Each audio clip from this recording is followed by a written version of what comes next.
Hey guys, Rob from Harmony here. Online singing lessons are so much fun, however they can work differently to most other online subjects. In this video, I'm going to give you some tips to make sure you're getting the most out of your online lessons. There are so many apps that you can use to have online lessons, and the good news is you don't need super fast internet to run them. If you can be watching this YouTube video on your internet, it's definitely fast enough to run one of our apps. Here at Harmony, we like to use either Zoom or Skype for our online lessons, and here are the reasons why. Number one, they have a nice big picture. As a singing teacher, it's super important for me to be able to see everything that's going on whilst you're singing. The second great thing is you're able to screen share very simply. So either I can show you something useful on my end, or you can show me something that you've been noting down and working on at home. The final great feature of these apps is the chat feature, where you are able to send files directly through the app, and therefore it saves time not having to send emails after a lesson. One final thing I would say about the apps is make sure you're familiar with whichever app you're using. As a singing teacher, I'd be more than happy to offer you a little 5-minute tester, 10-minute tester, just to make sure we can have a chat, make sure the apps are working before we have a lesson.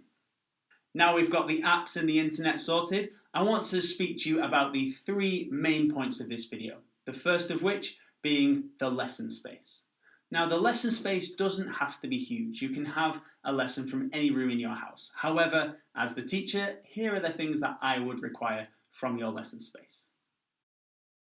Okay guys, here I am filming from home so you can get a better idea of what your lesson space might be like. Now the first and most important thing is to make sure there's plenty of light and that you can be seen clearly on the camera. I've decided to sit here in front of a nice big window which is shining plenty of light down onto my face. However, if you don't have as much light coming into your room, or if you are having your lesson in the evening, remember the wise words of Peter Kay and put big light on, just to make sure that you can be seen clearly on camera. The second thing will be to make sure you've got plenty of space around you. I'm currently sat in a position where my singing teacher can see my diaphragm and above, which is going to be really useful for breathing exercises and starting the lesson. However, I also have room behind me, so if needs be, I can jump back here and shift my chair out of the way so that my full body can be seen. We can address things such as posture, and it also gives me a little bit more energy and a little bit more power behind my voice if I am working on a slightly more difficult song. So try and consider this with your lesson space. Remember, loads of light and space to move around. The second main point would be the camera, or more specifically, the camera position. The great news is you don't need a fancy camera to be able to have online lessons. Most, if not all, phones and laptops nowadays come with a perfectly usable camera. And these cameras have great audio as well. The tip I wanted to give you is more about the camera position, which is super easy to achieve when you're using your laptop. You can place it up in front of you, making sure you have at least your chest and up in shot. And if you take a step back away from the laptop, you can get more of yourself on camera. The issue comes when you're using your mobile. One thing you want to try and avoid is holding your mobile for the lesson. Not only is it going to be distracting for you and uncomfortable to hold that phone for the entire lesson, but as a teacher, I'm going to get super dizzy as you're moving around and swinging me around your lesson space.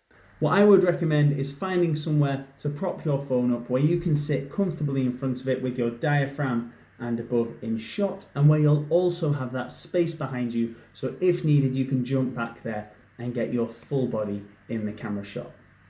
To help with this, there are some really simple stands that you can purchase, and I'm going to show you a couple of options right now. One good option for a phone stand would be something like this cheap ring light. I got this off Amazon. I can't remember how much it was, but it was super cheap because that's all I buy. You can not only add a bit more light onto yourself, but you can prop your phone up in here, pop that in front of you and get a really solid camera angle for your lesson. The second option, and my favourite, was this tiny little stand that I got from IKEA. You can just pop your phone in there, pop it on a shelf in front of you, perhaps where you put your laptop, and again, get that great camera angle for your lesson without making me dizzy by spinning yourself round in selfie mode. Finally, I want to give you some tips about your sound quality. Now, as I said earlier, the actual microphone, the sound quality that comes from your phone or your laptop, more often than not, is absolutely perfect. The issue comes when you're trying to play backing tracks to sing along to. Now, if you're using a laptop, this isn't as much of an issue. However, again, it is highlighted on a phone or a tablet.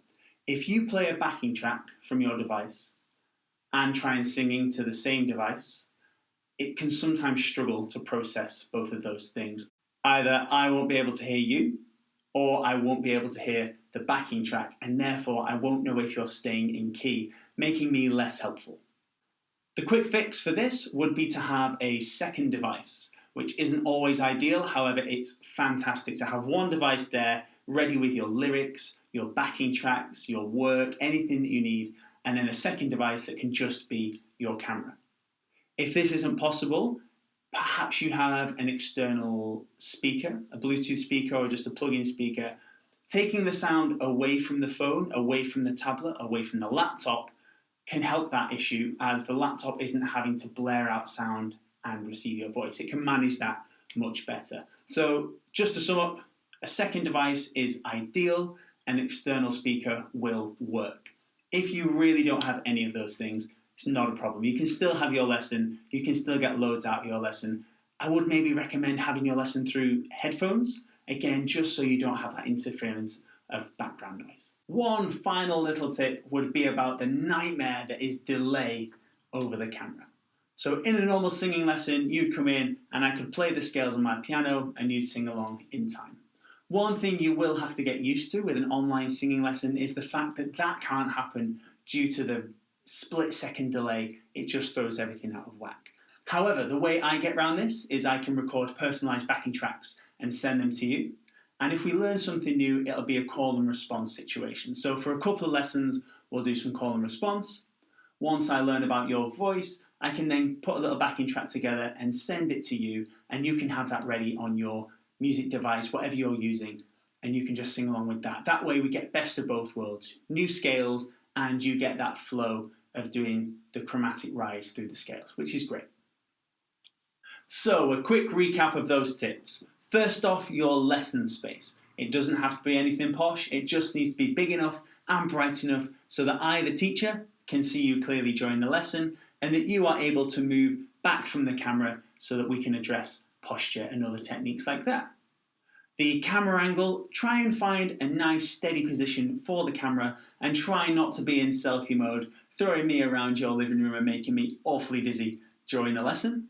And the sound, remember there's going to be a slight delay.